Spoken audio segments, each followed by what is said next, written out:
Seandainya bisa masuk ke dalam mesin waktu dan melakukan perjalanan ke tahun 1969, kamu akan melihat sesuatu yang spektakuler. Yang sedang kamu lihat ini bukanlah gurun pasir biasa. Ini adalah salah satu air terjun paling deras yang benar-benar kering. Pada musim panas dan musim gugur tahun 1969, bagian air terjun Niagara yang berada di wilayah Amerika tidak dialiri air. Hal itu berlangsung selama 6 bulan. Para peneliti ingin mempelajari permukaan batu air terjun. Mereka khawatir permukaan air terjun itu akan menjadi terlalu tidak stabil karena erosi. Erosi adalah proses ketika kekuatan alam, seperti air dan angin, mengikis material bumi. Sebagai contoh, kalau kamu melihat es glasial mulai berlumpur, itu berarti erosi sedang terjadi. 3 air terjun yang melintasi perbatasan internasional antara Kanada dan Amerika Serikat bersama-sama membentuk air terjun Niagara nan megah. Ketika air terjun tersebut dengan urutan dari yang terbesar ke yang terkecil adalah air terjun Tapal Kuda, air terjun Amerika, dan air terjun Kerudung Pengantin. Air terjun Amerika sepenuhnya berada di wilayah Amerika, sedangkan air terjun Tapal Kuda sebagian besar berada di wilayah Kanada yang dipisahkan oleh Pulau Goat. Air terjun Kerudung Pengantin yang terkecil dari semuanya berada di wilayah Amerika, namun dipisahkan oleh Pulau Luna.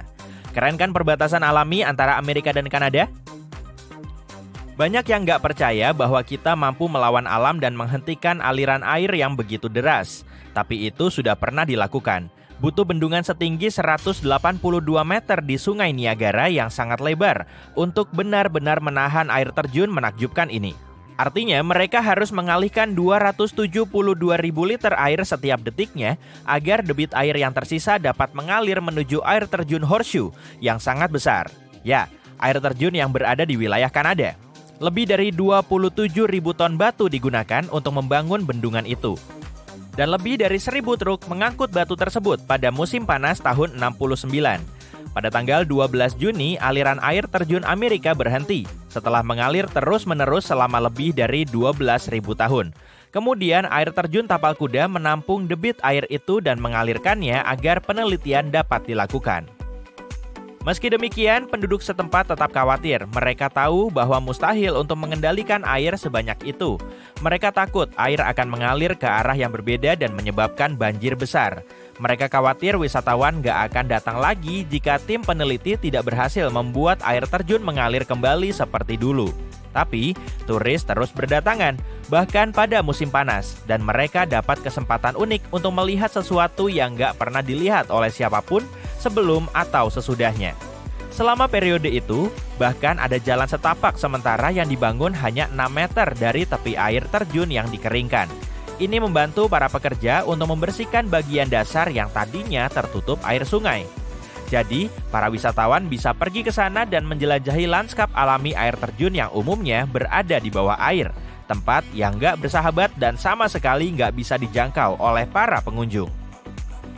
Ketika menjelajahi dasar air terjun yang kering, para peneliti menemukan jutaan koin berbeda yang dilemparkan orang-orang ke dalam air selama beberapa dekade. Barangkali untuk membuat permohonan atau untuk tujuan lain. Wow, celengan air terjun Niagara. Mereka mengangkat sebagian besar koin-koin itu. Kira-kira siapa ya yang menyimpannya? Tapi dalam beberapa dekade terakhir, semakin banyak turis yang datang ke sini. Bayangkan semua hal yang bisa mereka temukan sekarang. Lebih banyak koin, pastinya, tapi juga ada kamera yang hilang, drone yang tersesat, ponsel dan benda-benda lain milik pengunjung yang mungkin nggak sengaja terjatuh ke dalam air terjun. Ide untuk menguras seluruh air dan mengubah air terjun Niagara menjadi padang pasir terbukti bisa dilakukan. Dan hal itu mungkin perlu dilakukan lagi. Pada tahun 2020, media melaporkan bahwa 2 jembatan penyeberangan pejalan kaki di air terjun Niagara perlu diganti atau diperbaiki. Wajar sih karena usianya sudah hampir 120 tahun. Jembatan-jembatan ini terletak di atas jeram. Para ahli mendiskusikan apakah mereka harus mengalihkan aliran air sekali lagi atau tidak. Orang-orang banyak membicarakan air terjun Niagara dan beberapa percaya bahwa ini adalah salah satu air terjun tertinggi di dunia. Tapi kenyataannya nggak demikian.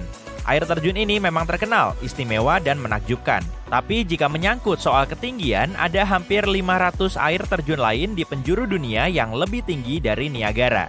Contohnya air terjun Angel di Venezuela yang tingginya lebih dari 914 meter. Tapi yang membuat air terjun Niagara begitu istimewa dibanding air terjun lainnya adalah volume air yang mengalir melaluinya. Air terjun yang sangat tinggi biasanya nggak memiliki volume air yang besar. Perpaduan debit air yang sangat besar dan ketinggiannya inilah yang membuat air terjun Niagara begitu menakjubkan. Selain itu, air terjun ini mungkin merupakan air terjun dengan aliran tercepat di planet kita. Sungai Niagara muncul setelah zaman es terakhir bersama dengan seluruh Great Lakes Basin. Sungai Niagara adalah bagian darinya. 18.000 tahun yang lalu, air terjun yang mengagumkan ini belum ada. Lapisan es menutupi wilayah Ontario Selatan setebal 1,6 sampai 3 km. Ketika lapisan es bergerak ke arah selatan, terbentuklah cekungan-cekungan atau basin di Great Lakes. Kemudian lapisan-lapisan es itu mencair, melepaskan air dalam jumlah besar ke dalam basin tersebut. Umumnya, air yang kita minum adalah air fosil. Hanya 1% dari air tersebut yang diperbaharui sepanjang tahun, dengan 99% sisanya berasal dari lapisan es. Semenanjung Niagara sudah tidak berada di bawah lapisan es selama hampir 12.500 tahun. Ketika es mencair, air yang dihasilkan mulai mengalir ke bawah melalui tempat yang kemudian berubah menjadi Sungai Niagara, Danau Erie, dan Danau Ontario. Butuh waktu yang lama, tapi air akhirnya mengikis tebing-tebing dan membentuk air terjun yang spektakuler ini. Kamu mungkin menyadari kalau Sungai Niagara berwarna hijau menakjubkan. Warna spesifik ini memberitahu kita betapa kuat airnya dalam hal erosi.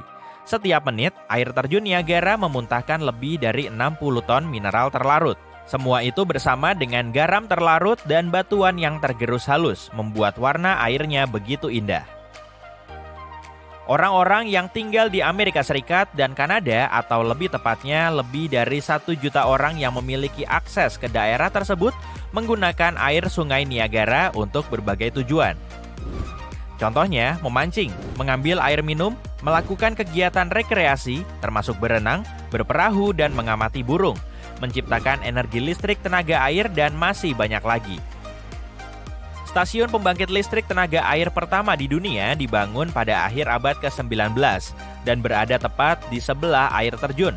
Tak lama kemudian, hal ini mulai membuahkan hasil karena orang-orang mendapatkan listrik darinya. Tapi listrik ini hanya dapat menjangkau 91 km, jadi ada beberapa hal yang perlu ditingkatkan di sana. Nikola Tesla menjadi orang yang menerima tantangan ini dan membuat perubahan yang diperlukan. Dia menemukan bahwa listrik dapat dialirkan dalam jarak yang jauh jika menggunakan arus bolak-balik. Saat ini, beberapa pembangkit listrik di air terjun Niagara menyediakan lebih dari 2 juta kilowatt listrik. Oke, ada hal menarik lainnya nih. Air terjun Niagara tidak hanya berhenti mengalir pada tahun 1969. Pada tahun 1848, air tidak mengalir di atas air terjun selama 40 jam. Air terjun ini sudah sangat populer di kalangan turis dan menjadi sumber energi yang berguna bagi penduduk setempat. Jadi nggak heran kalau semua orang panik. Kali ini alamlah yang menjadi penyebabnya. Es menyumbat sumber air Sungai Niagara. Seorang petani Amerika menjadi yang pertama menyadarinya. Saat itu tanggal 29 Maret dan dia berjalan-jalan tepat sebelum tengah malam. Gak lama kemudian, dia menyadari dirinya gak mendengar suara gemuruh air terjun yang deras. Dia segera pergi ke tepi sungai dan berdiri di sana dengan penuh rasa kaget. Nyaris tidak ada air di sana. Pabrik-pabrik dan penggilingan harus ditutup karena semua bergantung pada air tersebut. Kura-kura berkeliaran di sekitar, ikan-ikan pun mati. Beberapa orang berjalan-jalan di dasar sungai, mengambil benda-benda kecil yang bisa mereka temukan sebagai souvenir. Tapi 2 hari kemudian, pada tanggal 31 Maret, orang-orang mendengar suara gemuruh dari kejauhan yang berasal dari hulu sungai. Suara itu semakin lama semakin dekat dan semakin keras, hingga muncul gelombang air di depan mata mereka. Dan salah satu objek wisata terbesar di dunia yang dikunjungi jutaan turis setiap tahunnya pun kembali beroperasi. Air terjun nan megah yang pada akhirnya tak terkalahkan, seperti sebagaimana mestinya. Jalan-jalan naik mobil memang menyenangkan, tapi kadang kita terjebak di jalan selama berjam-jam. Rasanya seperti nggak ada sebab. Kemacetan lalu lintas seolah muncul tiba-tiba dan merusak perjalanan kita. Yuk, cari tahu lebih lanjut tentang antrian mobil yang sangat panjang ini. Kamu mungkin bertanya seberapa parah sih? Nanti juga pasti akan lancar lagi? Beberapa kemacetan lalu lintas terburuk mungkin bisa menjawab pertanyaan ini. Dalam sejarah Amerika, kemacetan lalu lintas sudah ada sejak tahun 60-an. Pada tahun 1969, festival musik dan seni diadakan di New York. Jumlah orang yang datang jauh lebih banyak dari perkiraan penyelenggara festival.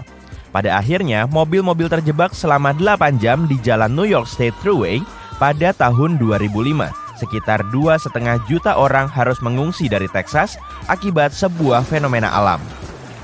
Karena semua orang mengendarai mobil di waktu bersamaan, mereka akhirnya menciptakan kemacetan sepanjang 160 km di jalan raya antar negara bagian. Butuh waktu hampir 2 hari untuk membuka jalan kembali. Pada musim dingin tahun 2011, badai salju menghantam Chicago, Illinois. Salju menyebabkan beberapa kecelakaan parah. Orang-orang akhirnya menghabiskan lebih dari 12 jam di dalam kendaraan mereka. Mobil-mobil mereka terkubur di dalam salju. Kejadian itu tampak seperti adegan dalam film. Tentu saja, kemacetan lalu lintas nggak hanya terjadi di Amerika Serikat. Pada tahun 1980, ratusan orang di Perancis menciptakan kemacetan sepanjang hampir 177 km. Apa jadinya kalau ratusan orang kembali dari liburan ski di waktu bersamaan? Terjadilah kemacetan lalu lintas parah yang masuk dalam rekor dunia Guinness. Para pengendara harus mengemudikan mobil pelan-pelan karena kondisi cuaca yang buruk. Setelah pengalaman yang membuat stres ini, mereka mungkin butuh liburan lagi. Mungkin terapi pijat untuk melemaskan otot-otot mereka? Rekor dunia lainnya datang dari Sao Paulo. Bayangkan terjebak di dalam mobil sejauh 290 km. Kasus ini terjadi di tahun 2009, tapi kepadatan lalu lintas memang menjadi masalah besar di kota ini. Tidak peduli hari atau jam berapapun, selalu ada kemacetan di beberapa ruas jalan di kota ini. Los Angeles bernasib sama dengan Sao Paulo. Kota ini gak hanya terkenal akan Hollywood dan berbagai fasilitas menarik lainnya. Los Angeles juga menjadi tempat di mana kamu bisa merasakan jam sibuk terpanjang di dunia. Saking parahnya, rata-rata waktu yang dihabiskan pengemudi dalam kemacetan lalu lintas adalah sekitar 100 jam per tahun. Badai salju, kabut ekstrim, atau kecelakaan menjadi penyebab utama kemacetan lalu lintas. Tapi, kadang gak ada alasan yang jelas. Pertama, lalu lintas melambat, kemudian terhenti total. Bisa butuh waktu berjam-jam atau hanya beberapa menit bagi mobil untuk bergerak lagi. Tahu-tahu kamu mengemudi di jalur terbuka seperti Lightning McQueen. Apa tadi ada perbaikan jalan atau mungkin bertonton apel tumpah ke jalan dari sebuah truk? Ada banyak penyebab kemacetan lalu lintas, dimulai dari kita, manusia. Rupanya waktu reaksi pengemudi memengaruhi skala dan formasi kemacetan lalu lintas. Jika pengemudi tidak tanggap dan bereaksi pada waktu yang tepat, lalu lintas akan menjadi tidak lancar. Reaksi terlambat seorang pengemudi memengaruhi pengemudi lainnya.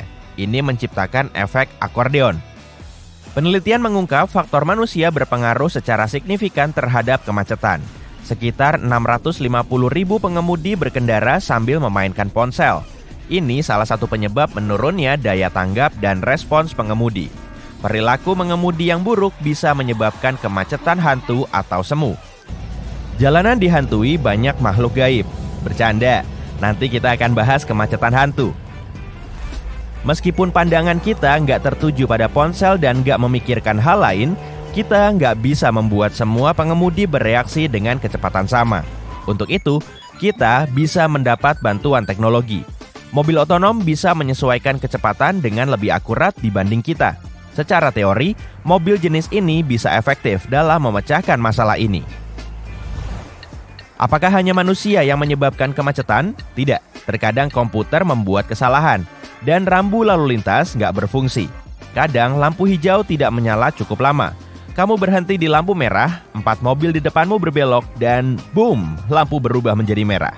Terjadilah antrian. Ada juga kesalahan teknis. Beberapa area lalu lintas sudah terlalu padat. Di sana, sistem angkutan massal sudah penuh sesak. Tapi sistem jalan raya belum memadai untuk memenuhi permintaan. Sebab-sebab lain yang lebih jelas, seperti cuaca buruk dan kecelakaan, juga menghambat lalu lintas. Beberapa rute tidak memiliki pilihan transportasi umum, sehingga orang-orang harus naik mobil untuk mencapai tujuannya. Oh, dan bisa juga tambahkan pekerjaan konstruksi, penutupan jalan, atau parkir double ke dalam daftar. Sekarang kita bisa bahas tentang kemacetan hantu. Bayangkan berada di jalan yang sudah ramai. Seorang pengemudi mengerem mendadak untuk menghindari tabrakan dengan mobil di depannya. Pengemudi ini nggak mengikuti aturan sederhana, yaitu jarak berhenti yang aman. Kamu harus menjaga jarak dengan mobil di depan dan di belakangmu. Jika pengendara melihat kepadatan lalu lintas di depannya, dia harus mengurangi kecepatan di waktu yang tepat. Hal ini bisa mencegah timbulnya kemacetan. Jika ada yang menunggu hingga detik terakhir untuk mengerem, maka dia akan menghambat semua orang. Reaksi berantai ini juga bisa terjadi karena adanya polisi tidur. Satu mobil mengerem dan mobil di belakangnya mengerem sedikit lebih keras dari yang seharusnya. Yang lebih menarik lagi adalah bahkan ketika mobil keluar dari penumpukan kendaraan, kemacetan itu sendiri tidak lantas hilang, melainkan perlahan mundur melawan arah lalu lintas. Para peneliti Jepang bereksperimen dengan fenomena ini. Mereka menempatkan 22 pengemudi di sebuah jalan melingkar kecil. Para pengemudi melaju dengan kecepatan yang sama dan menjaga jarak yang sama di antara mereka. Hasilnya, bahkan dalam lingkaran kecil dan terkendali ini, penumpukan kendaraan tetap terjadi. Eksperimen ini membuktikan bahwa pengemudi merupakan faktor penting dalam kemacetan lalu lintas. Meski begitu, perubahan perilaku nggak sepenuhnya bisa mengatasi kemacetan. Penelitian menunjukkan meskipun semua mobil bergerak mengikuti aturan yang sama persis dan nggak ada satupun pengemudi yang melakukan kesalahan, penumpukan lalu lintas ini masih dapat terjadi. Jika ada cukup banyak mobil di jalan raya, meskipun orang-orang menggunakan kemampuan mengemudi terbaik mereka sekalipun, kemacetan hantu tetap akan terjadi. Karena kita adalah manusia dan nggak bisa menghilangkan faktor kesalahan manusia meskipun menginginkannya. Apakah ada titik terang untuk masalah ini? Ya, ada beberapa hal yang bisa dilakukan para insinyur untuk mengatasi kemacetan. Jika jalanan lurus dan mulus, risiko kepadatan lalu lintas akan berkurang. Pengemudi nggak akan menginjak rem secara tiba-tiba. Mengetahui hal ini, para insinyur merancang sebagian besar jalan raya selurus mungkin. Mereka juga menempatkan batas kecepatan variabel untuk mengurangi kemacetan. Jenis batas kecepatan ini ibarat bunglon. Batas kecepatan maksimum ditampilkan pada rambu lalu lintas elektronik dan berubah sesuai dengan cuaca dan kondisi jalan. Karena batas kecepatannya fleksibel, area yang mengarah ke titik kemacetan juga bisa dikontrol. Pengemudi mengurangi kecepatan secara bertahap. Orang-orang menghabiskan waktu berjam-jam dalam kemacetan setiap hari untuk pergi bekerja. Hal ini membuang-buang waktu, energi, dan produktivitas. Kemacetan ini tentu saja menghabiskan waktu dan juga memakan biaya. Para ahli mengatakan bahwa kemacetan ini merugikan ekonomi Amerika Serikat sekitar 179 miliar dolar setiap tahunnya. Jika kamu salah satu dari orang-orang itu, berikut ini barang-barang yang wajib ada di mobilmu jika terjebak dalam kemacetan. Ciri khas yang paling menonjol dari kemacetan lalu lintas adalah gak ada yang tahu kapan itu akan terjadi. Kotak P3K wajib ada di dalam mobil. Hal yang sama juga berlaku untuk obat-obatan, makanan ringan. Ya, tentunya kamu nggak mau kelaparan di tengah jalan. Sebatang coklat bisa menghiburmu di tengah kemacetan. Kamu bisa menambahkan pembersih tangan dan tisu basah ke dalam daftar. Charger ponsel juga penting. Ini berguna untuk komunikasi dan juga mengecek Instagram atau menonton video kucing lucu bisa memperbaiki suasana hatimu. Bantal sofa, bantal tidur, dan selimut. Kamu bisa bergantian tidur sebentar. Apa ada memori soal kemacetan yang ingin kamu hapus dari ingatanmu selamanya? Kalau iya, ceritakan pada kami ya. Urbania, kedengarannya seperti kota yang dibuat-buat dari dongeng. Tapi enggak, kota ini nyata dan terletak di Italia Tengah.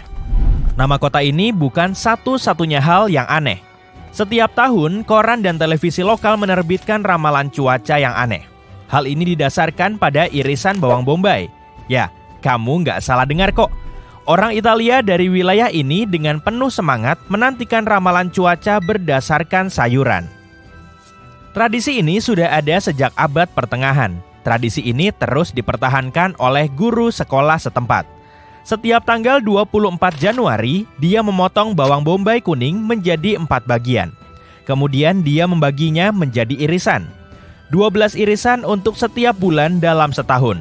Irisan-irisan itu diletakkan dengan rapi di telanan dapurnya menghadap ke timur. Keesokan paginya, bawang bombay itu siap untuk ditafsirkan. Karena dia telah menaburinya dengan garam, irisan bawang bombay itu berubah teksturnya. Wanita itu menggunakan petunjuk ini untuk meramalkan cuaca pada tahun itu.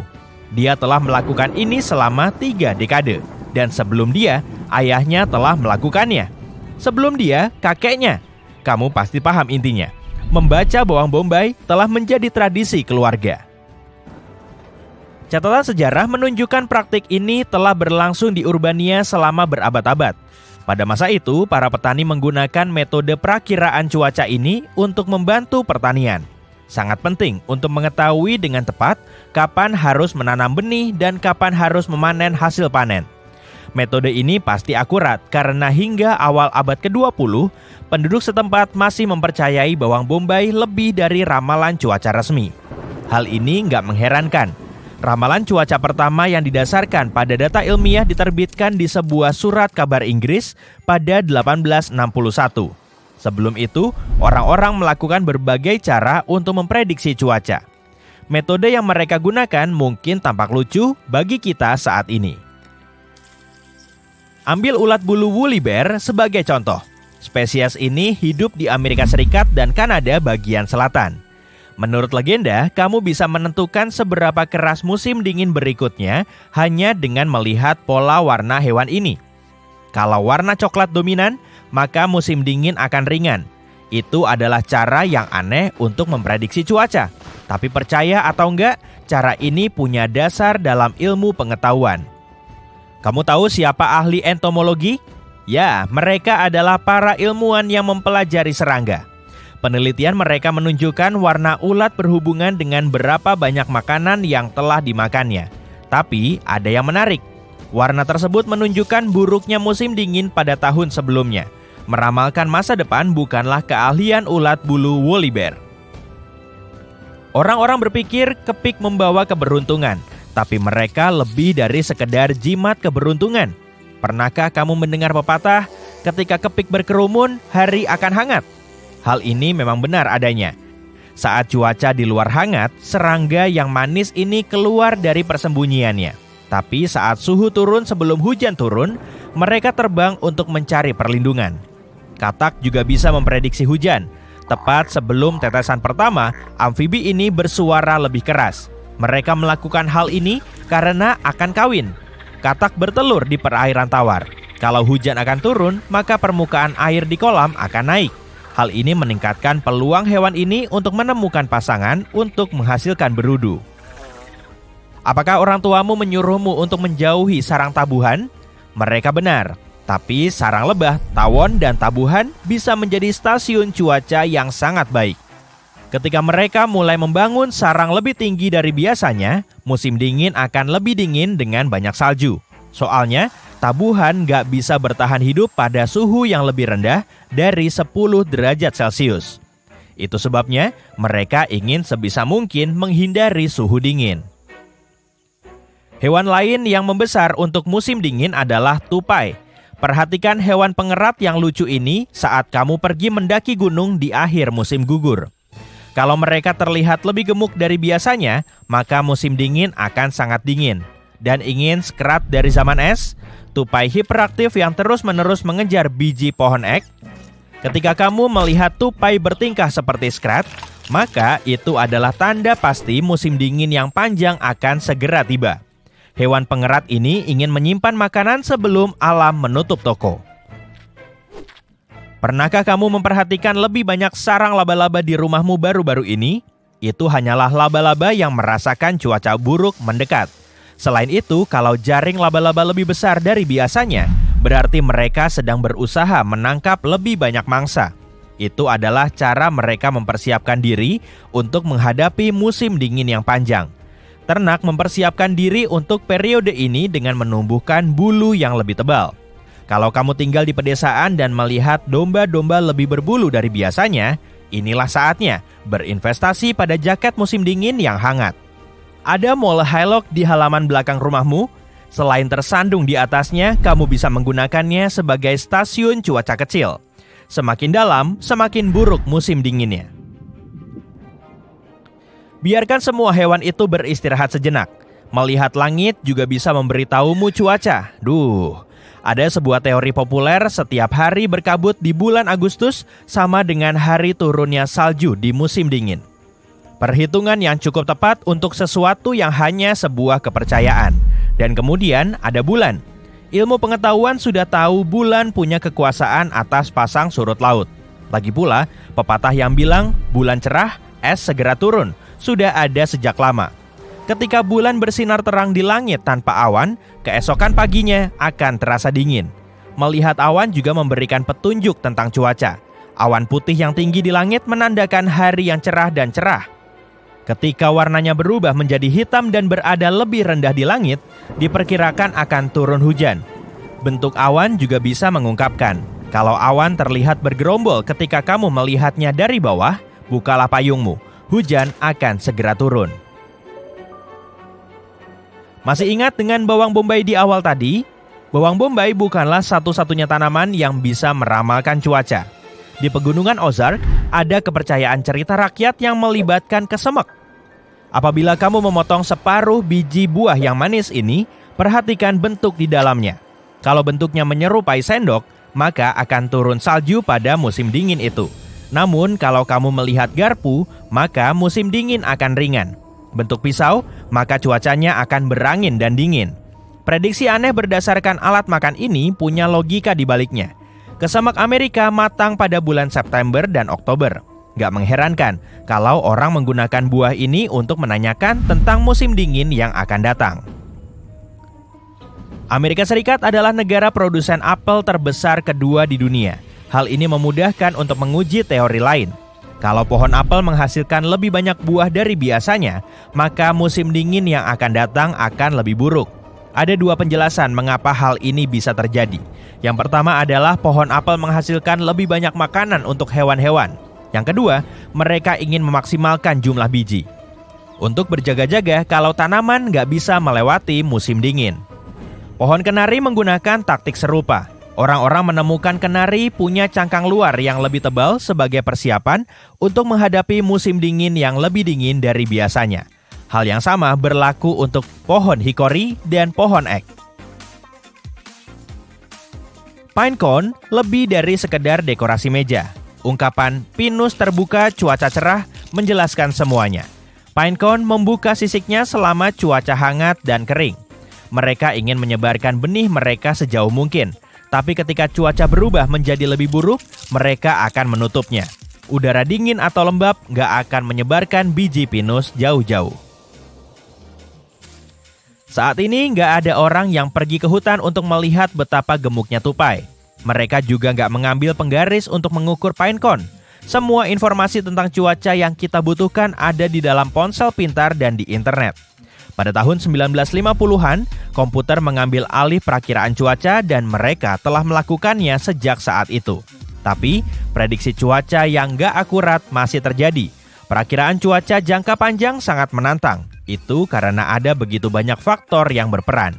Angin, kelembapan, suhu, tekanan udara, dan awan hanyalah sebagian kecil dari gunung es meteorologi. Meskipun ini hanyalah sebuah tradisi, membaca bawang bombay di Italia mungkin gak terlalu konyol. Setidaknya wanita yang baik itu menggunakan bawang bombaynya untuk membuat sup setelah semuanya selesai. Gua Marmer di Chili adalah salah satu keajaiban dunia yang sangat alami. Katedral, kapel, dan gua adalah 3 daya tarik utamanya. Ini adalah sekelompok gua besar, pilar dan terowongan hitam putih yang terbuat dari marmer. Ombak telah membentuknya selama ribuan tahun dan masih kokoh sampai sekarang. Gua dan ombak warna Tosca bekerja sama untuk membuat pertunjukan cahaya yang indah. Saat musim panas tiba, sungai yang tampak biasa saja di Kolombia berubah menjadi pelangi cair, Caño Cristales, yang juga dikenal sebagai sungai paling indah di dunia, berkilau dalam 5 warna, merah, hitam, hijau, biru, dan kuning. Penampilannya menjadi seperti ini hanya selama 6 bulan dalam setahun karena tumbuhan bawah air spesial yang menghasilkan semua warna ini. Perlu jumlah cahaya matahari dan air yang sempurna untuk mewujudkan keajaiban ini. Sungai di Dauki, India adalah impian para pemain kayak. Airnya berwarna zamrud dan sangat bening sehingga dasar sungai bisa terlihat. Ada kerikil cerah, batu, dan ikan. Perahu nelayan warna-warni seolah melayang di atas kaca. Suara yang bisa kamu dengar di sini hanya putaran arus sungai dan burung yang lewat sesekali. Salah satu desa paling bersih di dunia terletak tidak jauh dari Sungai Zamrud. Kota ini memiliki 3 pembersih jalan yang bekerja setiap hari, bahkan saat hujan deras. Warga setempat menanam bunga dan tanaman di seluruh desa dan dilarang ada mobil di sana. Biaya parkir untuk turis digunakan untuk membayar pembersih jalan, membuang sampah sembarangan, siap-siap didenda atau bahkan dipenjara. Blue Lake di Selandia Baru adalah salah satu danau paling jernih di dunia. Air danau ini pada dasarnya mirip air suling. Kamu bahkan bisa melihat warna biru ungu di dalamnya dan itu sangat langka. Air itu berasal dari tetangganya Danau Gletser es. Suku Maori setempat melarangmu berenang di sana. Kamu bahkan tak boleh mencelupkan kaki ke dalamnya. Mereka percaya danau itu memiliki kekuatan spesial. Pantai Luskentyre adalah bentangan gumuk pasir putih tak berujung dan air biru yang sempurna. Tapi jangan sampai suasana tropis itu menipumu ya. Pantai ini ada di Skotlandia. Itulah kenapa pantai ini hanya terlihat bagus pada bulan Mei dan Juni. Di bulan Desember, tempat ini hanya mendapat cahaya matahari 1 jam setiap hari. Jadi suasananya tampak cukup suram. Danau 5 bunga di lembah Jiuzhaigou, Tiongkok. Berubah dari kuning menjadi hijau zamrud, hijau tua sampai toska terang, dan terkadang bahkan warna koral. Ternyata ada warna danau itu. Danau ini tak pernah beku berkat mata air panas di dasarnya dan tak pernah kering seperti beberapa tetangganya. Legenda setempat mengatakan danau ini terbuat dari pecahan cermin yang jatuh dari langit. Lembah di sekitarnya memiliki beberapa bukit dengan gua di dalamnya, air terjun spektakuler, sekitar 140 burung, juga beberapa panda, dan tumbuhan serta hewan terancam punah lainnya. Samudra Selatan dekat Antartika memiliki udara paling bersih di dunia. Udaranya sangat jernih, sampai-sampai ilmuwan hampir tak menemukan DNA untuk dianalisis. Hanya ada bakteri laut biasa. Antartika sendiri terdiri dari 99% es dan memiliki gletser biru menakjubkan, gunung berapi aktif dan pemandangan salju bersih terbaik di dunia. Gunung Haleakala di Hawaii adalah salah satu tempat paling sunyi di dunia. Pengukuran para jagawana di sana sering menunjukkan 0 suara. Namanya dalam bahasa Hawaii berarti rumah matahari. Gunung ini terbentuk berkat gunung berapi yang berusia 1 juta tahun. Lavanya terkumpul selama bertahun-tahun dan tumbuh menjadi gunung. Gunung ini memiliki iklim dan cuaca sendiri yang hampir mustahil diprediksi. Sekarang ini butuh hampir 1 minggu perjalanan kapal untuk pergi dari Afrika Selatan ke permukiman paling terpencil di dunia, Edinburgh of the Seven Seas. Nama yang bagus ya. Kamu butuh izin pemerintah daerah khusus untuk berkunjung. Ada sekitar 300 warga yang sudah merasa sebagai keluarga, menanam bahan makanan sendiri, dan menjaga pulau itu tetap bersih. Hutan Daintree di Australia adalah hutan hujan tertua di dunia. Usianya sudah lebih dari 100 juta tahun. Hutan ini menjadi habitat bagi 12.000 jenis serangga. Juga sekitar 90% populasi kupu-kupu dan kelelawar Australia. Hutan ini juga rumah bagi sekitar 3.000 jenis tumbuhan.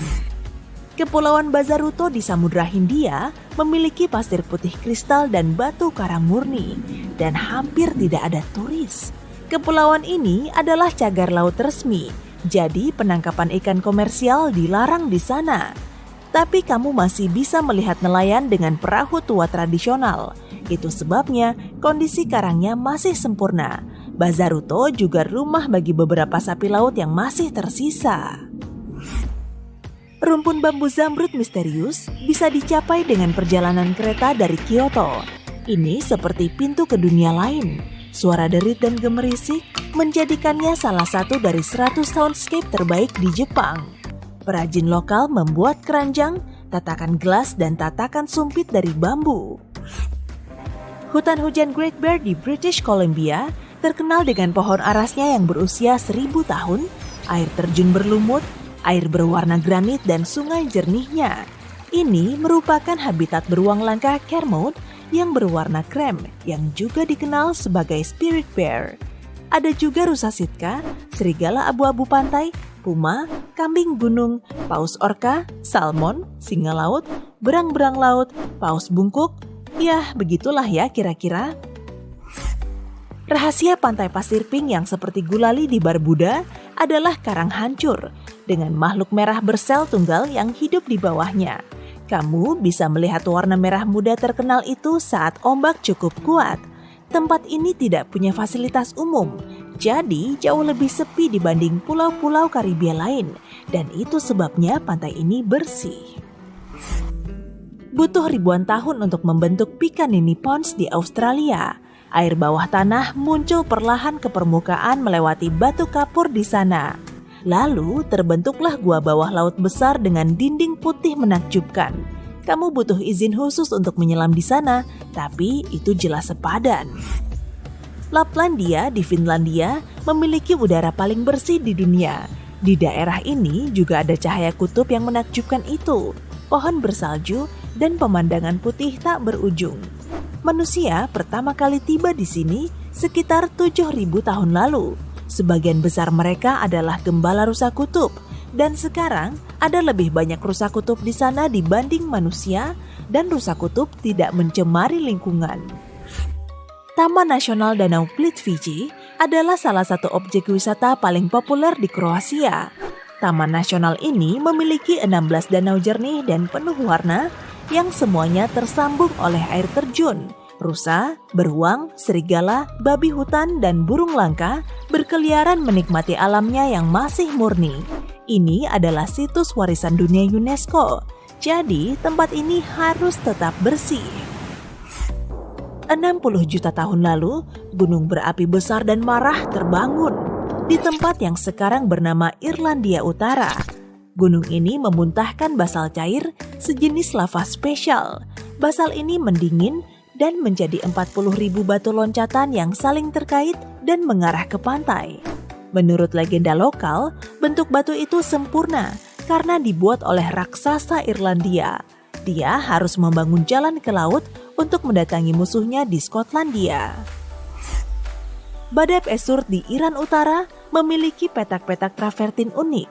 Ini pada dasarnya adalah tangga keren yang butuh ribuan tahun hingga bisa terbentuk. Dua mata air panas mineral berbeda mengalir ke lereng, meninggalkan lendir seperti jeli. Jeli ini membentuk lereng menjadi tangga saat airnya dingin. Dan mata airnya masih aktif. Satu mata air punya khasiat memulihkan, yang satunya lagi menyemburkan debu yang mengubah air menjadi jingga. Saat matahari keluar, pemandangan berubah menjadi merah, jingga, dan kuning. Laguna asin Colorado di Bolivia adalah magnet bagi para fotografer dunia. Warna merah tuanya berasal dari alga dan mineral kaya yang terkandung dalam airnya. Laguna ini dikelilingi dataran gurun tinggi, gunung berapi, lumpur panas, salju, dan bebatuan berbentuk aneh. Laguna ini merupakan habitat 3 dari 6 spesies flamingo yang datang ke sini untuk memangsa plankton. Flamingo sebenarnya terlahir putih, tapi menjadi merah muda karena alga merah itu. Enchanted River adalah salah satu permata paling murni, tersembunyi, dan alami di Filipina. Sungai ini berada di balik pegunungan dan tak ada yang tahu dari mana asal airnya. Ada banyak ikan warna-warni di sana, tapi dari mana asalnya dan kemana mereka pergi? Tak ada yang tahu, sungai itu terlihat dangkal, tapi tak pernah ada yang mengukur kedalamannya. Hanya sedikit turis pencari petualangan mendebarkan yang mengunjungi sungai misterius ini untuk menyelam ke guanya. Danau Pangong di Himalaya adalah salah satu danau air asin tertinggi di dunia. Danau ini tak memiliki kehidupan air karena kadar garamnya, tapi ini adalah tempat yang sempurna untuk mengamati burung. Saat udara terasa agak hangat, danau ini senantiasa berubah warna antara biru, hijau, dan bahkan merah. Pada musim dingin, danau ini menjadi es. Sebagian besar bandara dilengkapi dapur raksasa tempat menyiapkan makanan bagi penumpang untuk berbagai maskapai sekaligus. Dan karena makanan pesawat yang sangat lezat itu harus dimasak sekitar 6-10 jam sebelum penerbangan, dapur ini harus bekerja non-stop. Selain itu, menu untuk penerbanganmu dibuat sampai 1 tahun sebelumnya. Ini adalah praktik umum bagi sebagian besar maskapai penerbangan karena setiap bahannya penting dan menambah pengeluaran. Bahkan, American Airlines berhasil menghemat $40.000 per tahun pada tahun 1987 setelah mencoret 1 buah zaitun dari setiap salad yang mereka sajikan. Kalau kamu punya waktu transit yang lama di antara penerbangan, pergi ke hotel terdekat untuk beristirahat mungkin bukan pilihan termurah. Ada trik yang jauh lebih baik. Cek apa bandara atau maskapaimu menjual akses 24 jam ke zona lounge VIP. Biasanya, kamu bisa menikmati camilan dan minuman gratis di sana, serta menggunakan kabin shower dan kamar gratis untuk beristirahat dengan harga yang sangat terjangkau. Ada istilah untuk 60 menit pertama setelah kamu menyelesaikan check-in, yaitu jam emas. Itu adalah masa ketika penumpang secara statistik menghabiskan lebih banyak uang di area retail dan bebas bea di bandara. Dan menyediakan kursi paling nyaman di area tersebut, tepat di depan toko, adalah trik cerdas untuk memancingmu berbelanja. Duduk di kursi yang nyaman sambil melihat papan toko mencolok atau jendela belanja pastinya menggoda. Kalau kamu ingin tahu apa yang terjadi pada bagasimu saat berada di pesawat, jawaban singkatnya adalah staf bandara takkan mengetahuinya setelah bagasimu meninggalkan wilayah mereka. Dan mereka mungkin gak terlalu peduli juga, maaf ya. Bagasi diurutkan secara otomatis. Pemindai memindai kode batang dan mengurutkan bagasi sesuai tujuannya. 3 tugas utama penanganan bagasi bandara adalah memindahkan tasmu dari area check-in ke pintu gerbang, untuk memindahkannya dari satu gerbang ke gerbang lainnya saat kamu punya koneksi, dan untuk memindahkan tasmu dari pesawat ke area pengambilan bagasi. Dan itu saja. Jadi, kalau bagasimu tidak bergerak cukup cepat, penerbangan lanjutanmu bisa terlambat. Atau sebaliknya, tasmu mungkin sampai ke tujuan sebelum kamu sampai karena kamu terjebak di tempat pemeriksaan paspor. Masalah lain bisa muncul kalau kamu lupa merobek stiker lama yang menunjukkan tempat tujuan berbeda. Kalau ini yang terjadi, pemindai mungkin mengirim bagasimu ke negara lain. Kamu tiba di bandara, sudah menantikan untuk menjauh beberapa minggu dari pekerjaan dan semua masalah sehari-harimu, memarkir mobilmu di tempat parkir, dan kemudian mengetahui bahwa kamu akan mengeluarkan banyak uang untuk meninggalkan mobilmu di sana. Kenapa semahal ini ya? Faktanya, tempat parkir bandara adalah bisnis, layaknya bisnis lainnya. Tanah tempat lahan ini dibangun, konstruksi lahan itu sendiri, serta pemeliharaan semuanya begitu sudah beroperasi. Semua itu membutuhkan banyak uang. Dan seseorang jelas harus membayarnya. Selain itu, memarkir kendaraan tepat di sebelah bandara sangat memudahkanmu, sehingga wajar kalau biaya akhirnya lebih tinggi. Kalau kamu tak siap merogoh saku dalam-dalam untuk mendapatkan kenyamanan ekstra ini, silahkan naik taksi. Jejak kondensasi, jejak putih yang sering ditinggalkan pesawat di ketinggian, sering disalahartikan sebagai asap mesin. Padahal sebenarnya cuma uap air. Selama penerbangan, uap air di udara terkumpul di mesin sebelum dibuang bersama knalpot. Udara panas basah yang keluar dari mesin bercampur dengan udara dingin dan kering yang ditemukan di ketinggian, menghasilkan garis tipis uap panjang. Kelembapan menentukan kapan jejak ini terbentuk dan berapa lama tetap terlihat. Jika di atas sana sudah lembab, maka ada lebih banyak air dan jejaknya lebih terlihat. Dan saat dingin, tetesannya bisa berubah menjadi es, sehingga bertahan lebih lama. Kalau seseorang bisa membuka pintu di tengah penerbangan, dia akan segera ditarik keluar dari pesawat karena perubahan tekanan udara yang tiba-tiba. Itu juga bisa menyebabkan kerusakan serius pada pesawat. Untungnya, ini hampir mustahil terjadi. Pintu-pintu di pesawat terbuka ke dalam, sementara tekanan kabin mendorongnya keluar dari dalam. Perbedaan antara tekanan internal dan eksternal ini membuat pintu mustahil dibuka. Mungkin aneh saat mendengar pramugari memintamu membuka penutup jendela. Alasan utamanya adalah agar mata penumpang bisa menyesuaikan dengan cahaya luar. Intinya, ini membantu menaikkan dan menurunkan penumpang dengan cepat. Tapi dalam keadaan darurat, awak pesawat tak ingin orang-orang berhenti untuk melihat keluar sebelum mengevakuasi diri dari pesawat. Alasan lain untuk membuka penutup jendela saat pesawat akan lepas landas atau mendarat adalah agar kru darat melihat apakah ada masalah di dalam pesawat. Misalnya, jika ada kebakaran di kabin, kru darat akan segera menyadarinya dan bertindak sesuai kebutuhan.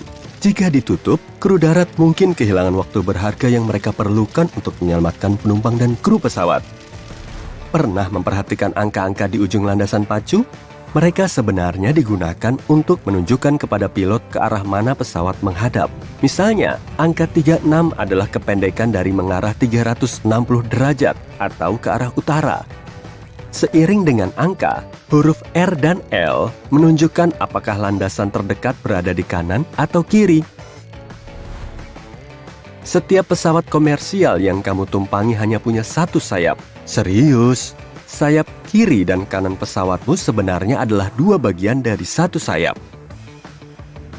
Pesawat pertama disebut biplane karena punya dua sayap, satu di atas dan yang lainnya berada di bagian bawah badan pesawat. Keduanya terhubung dengan penyangga dan kabel yang membentuk semacam kotak yang memungkinkan pesawat tak hancur di udara. Fitur ini diperlukan pada kecepatan yang lebih rendah yang cuma bisa dicapai pesawat mula-mula. Tapi saat kekuatan mesin makin meningkat, sayap kedua menjadi tidak diperlukan. Satu sayap masih bisa menopang seluruh struktur pesawat. Dengan melihat keluar jendela di sayap pesawat, kamu bisa melihat kait ganda kuning kecil di sana. Kelihatannya aneh karena mungkin bisa mengacaukan aerodinamika, tapi itu dibuat untuk keselamatanmu. Dalam pendaratan darurat, kait ini digunakan untuk mengamankan tali yang membantu penumpang keluar dari pesawat lewat sayap. Kalau licin, tali akan membantumu menjaga pijakan agar tak jatuh saat turun. Ada beberapa aliran udara yang sangat cepat di atmosfer planet kita. Jalurnya berkelok-kelok, tapi ada aliran yang kurang lebih konstan, sehingga memungkinkan pesawat penumpang untuk menggunakannya. Saat terbang mendekati arus jet, pesawat mungkin menyesuaikan arah arusnya dan terbang jauh lebih cepat karena didorong oleh arus ini. Banyak maskapai penerbangan memanfaatkannya demi memotong biaya bahan bakar dan membuat perjalanan udara lebih cepat. Awan, terutama awan petir, bisa menunjukkan adanya area turbulensi di depan. Namun, terkadang turbulensi udara jernih bisa terjadi dan pesawat bisa jatuh beberapa kaki dan mulai bergetar tanpa peringatan. Itu terjadi saat dua badan udara bertabrakan pada kecepatan sangat tinggi. Dan ini sama sekali tidak bisa dilihat, sehingga pilot tak tahu kapan itu akan terjadi. Banyak bandara dilengkapi karpet di area gate. Fasilitas ini biasanya disertai langit-langit lebih rendah, kursi nyaman, dan pencahayaan alami yang menyenangkan. Semua ini menambah biaya bagi bandara, dan karpet nggak begitu mudah dibersihkan dibanding lantai keras. Tapi karpet memberi rasa nyaman untuk para penumpang yang menunggu penerbangan, sehingga mereka lebih rileks. Tapi ini bukan cuma niat baik pihak bandara loh. Menurut penelitian, penumpang yang rileks sekitar 7-10% lebih mungkin melakukan window shopping dan membeli sesuatu di area lobi zona bebas bea. Jadi, dengan berinvestasi dalam kenyamanan penumpang, bandara meningkatkan pemasukannya. Kalau kamu kepo apa yang terjadi dengan bagasi saat kamu di pesawat, jawabannya adalah staf bandara nggak tahu. Begitu bagasi meninggalkan wilayah mereka, mungkin mereka nggak begitu peduli. Sorry. bagasi dipilah secara otomatis. Scanner memindai barcode-nya dan memilah bagasi sesuai destinasi. 3 tugas utama petugas penanganan bagasi bandara adalah memindahkan tas kamu dari area check-in ke gate, memindahkan dari satu gate ke gate lain ketika kamu ganti pesawat, dan memindahkan tasmu dari pesawat ke area pengambilan bagasi. Itu aja. Jadi, jika bagasimu bergerak kurang cepat, kamu bisa terlambat mengikuti pesawat lanjutanmu. Atau sebaliknya, tasmu sampai di destinasi sebelum kamu karena terjebak di pemeriksaan paspor. Masalah lain bisa muncul jika kamu lupa merobek stiker lama yang menunjukkan destinasi lain. Dalam kasus ini, scanner bisa mengirim bagasimu ke negara yang salah. Kebanyakan bandara dilengkapi dapur tempat makan penumpang disiapkan. Dapur ini biasanya memasak makanan untuk berbagai maskapai sekaligus. Karena makanan pesawat yang wah begitu enak itu harus dimasak sekitar 6-10 jam sebelumnya. Dapur ini harus bekerja 24 jam setiap hari. Meski mengejutkan, menu penerbanganmu direncanakan sampai setahun sebelumnya. Ini praktik biasa bagi kebanyakan maskapai, sebab tiap bahan makanan penting dan menambah pengeluaran. Faktanya, satu maskapai menghemat lebih dari 580 juta setelah menghilangkan satu buah zaitun dari tiap salad yang mereka hidangkan dalam penerbangan. Terkadang, staf bandara meminta penumpang menggosok tangan ke kain tertentu sebelum menaruhnya di mesin khusus. Kelihatannya agak menakutkan, tapi sebenarnya nggak berbahaya. Kamu dicek dengan mesin yang disebut atomizer. Sebelum hari kerja mereka dimulai, para karyawan menaruh sampel bahan kimia berbahaya di dalam mesin itu. Mesin mengingat bau ini, dan jika tangan seseorang berbau mirip bahan kimia itu, mesin akan mengingatkan staf bandara tentang bahaya ini. Kira-kira begini, kamu datang ke tempat pemeriksaan keamanan, dan ternyata kamu punya sesuatu yang dilarang dibawa ke atas pesawat dalam bagasi jinjingmu. Jangan khawatir, semua benda yang disita selama pemeriksaan sebelum penerbangan bisa disimpan di bandara selama 3 bulan. Selain itu, kamu punya kesempatan untuk mengirimkannya ke alamat manapun di dalam negeri. Benda-benda yang diambil petugas keamanan dan nggak diklaim bisa dijual di pelelangan khusus dan dikirim ke seluruh dunia. Jika waktu singgah antar penerbanganmu lama, pergi ke hotel terdekat untuk beristirahat mungkin bukan opsi termurah.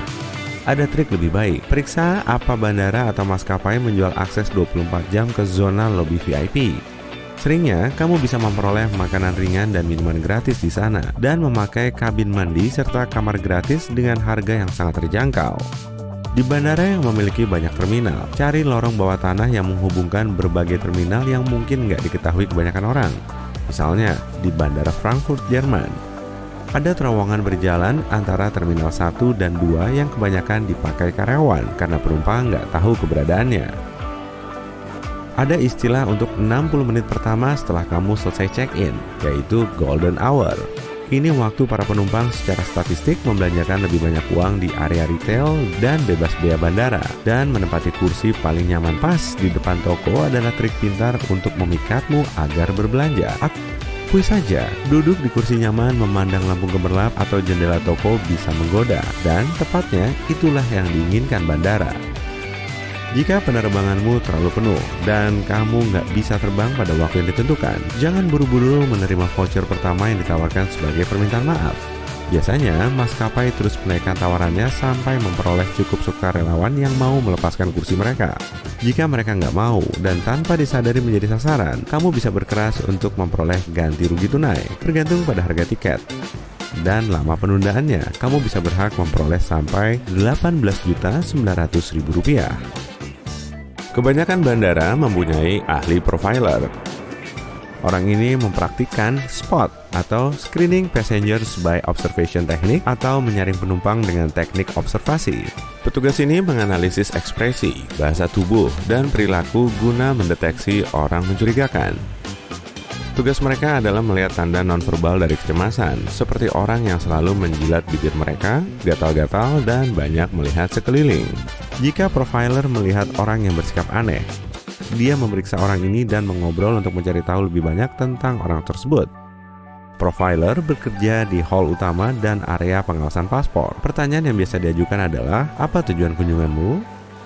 Petugas selalu mengecek reaksi orang itu terhadap pertanyaan ini. Setenang apapun seorang penumpang, kalau ada sesuatu yang disembunyikan, profiler akan menemukannya berkat petunjuk-petunjuk terkecil dalam perilaku manusia.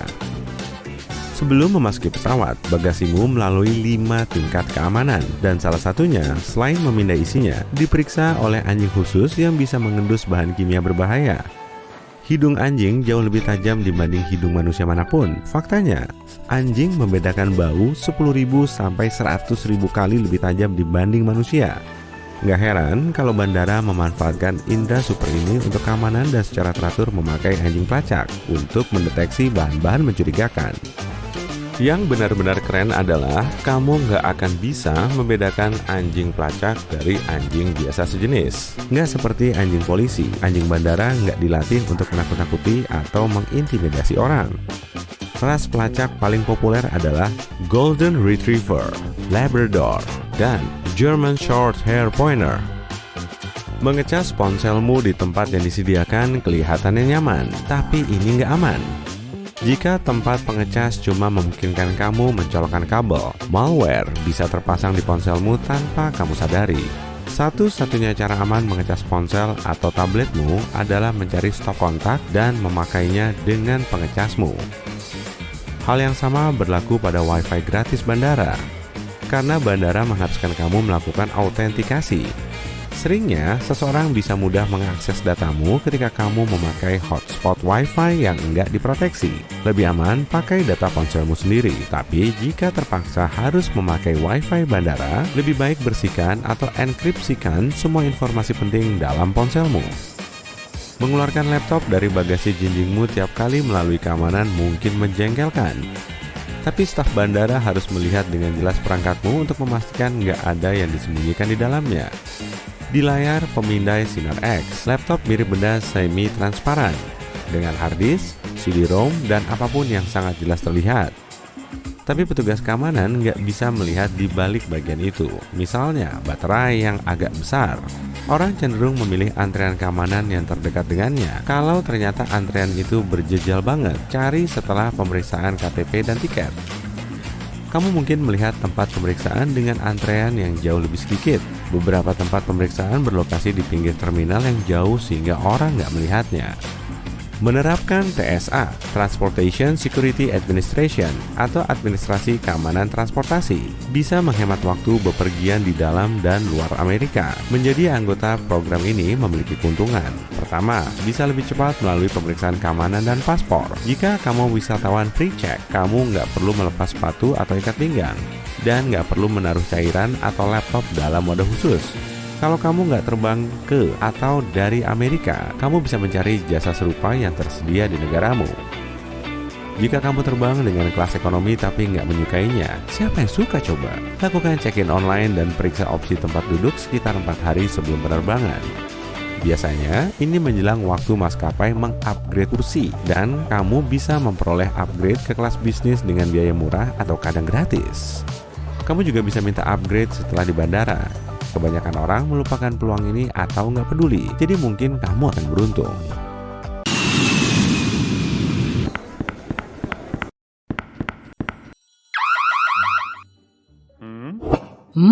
Anda salah orang deh. Saya kan cuma manajer yang baru pulang dari liburan di Eropa. Petugas keamanan bandara ngeluarin bongkahan keju Prancis besar dari tas kabinmu. Ternyata kamu cuma boleh membawa sedikit keju lembut ke pesawat karena bahan ini dianggap sebagai cairan.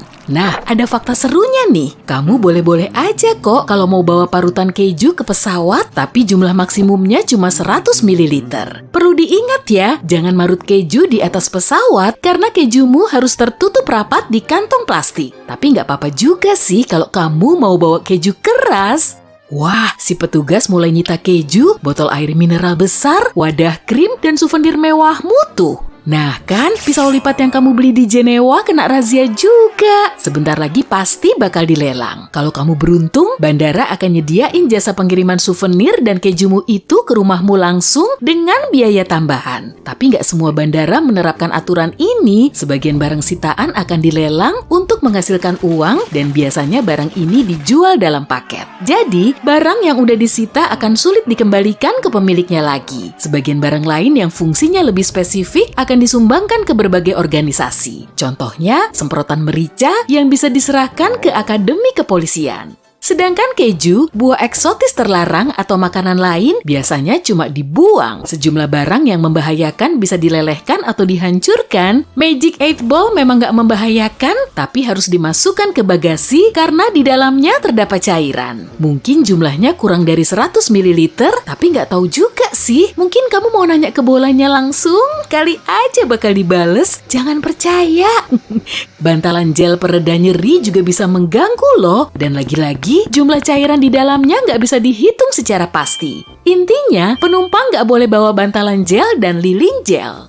Parfum dan Kutex juga dilarang. Selain karena kedua barang ini berwujud cair, kita perlu mematuhi etika. Sebagian penumpang bisa saja alergi dengan baunya kan? Keduanya juga mudah terbakar. Kalau kamu mau bawa penghapus Kutex, pilih yang bebas aseton aja, karena aseton nggak boleh dimasukin ke tas kabin. Sebetulnya kamu boleh bawa parfum kok, asalkan cuma sedikit dan nggak dipakai di pesawat. Sayang banget kan kalau parfumnya harus dibuang sebelum kamu naik pesawat? Kamu juga boleh membawa krim melebihi 100 ml, asalkan krim tersebut merupakan obat yang sangat kamu butuhin dan kamu perlu ngasih tahu pihak bandara terlebih dahulu. Memang agak aneh sih, kali aja dibolehin.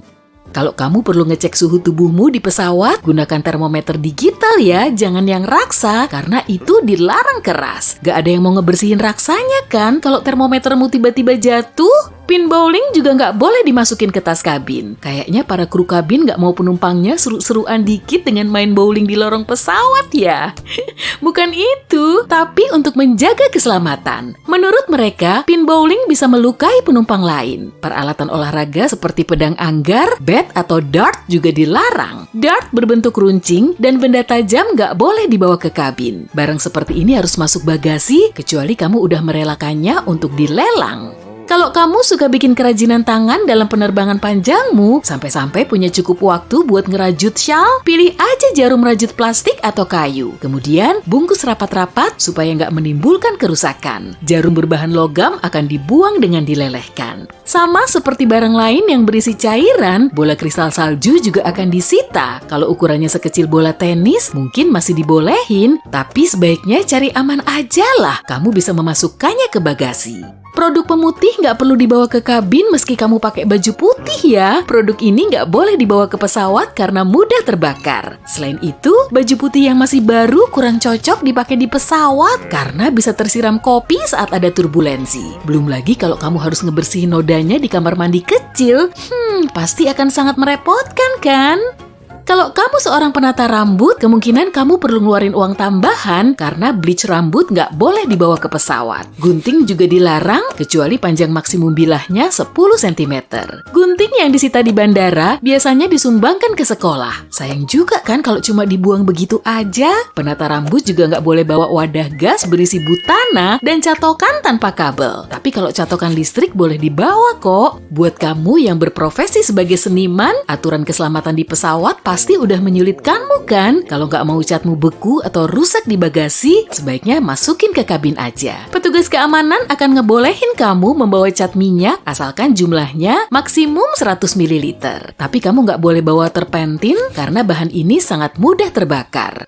Kalau kamu kurang menyukai makanan di pesawat atau belum pesen makanan di pesawat sebelumnya, bawa alat masak dan rice cooker aja biar kamu bisa masak sendiri. Eits, jangan, kamu nggak boleh bawa alat begituan. Perkakas itu cukup berat dan bisa membahayakan. Kalau petugas keamanan bandara menyitanya, alat tersebut nggak akan disumbangkan, tapi akan dilelehkan. Kalau kamu tiba-tiba pengen smoothie dari buah segar di atas pesawat, jangan coba-coba deh. Blender cuma boleh dibawa ke pesawat tanpa bilah pisau. Blender tanpa bilah pisau? Buat apaan coba? Mungkin kamu perlu parutan keju?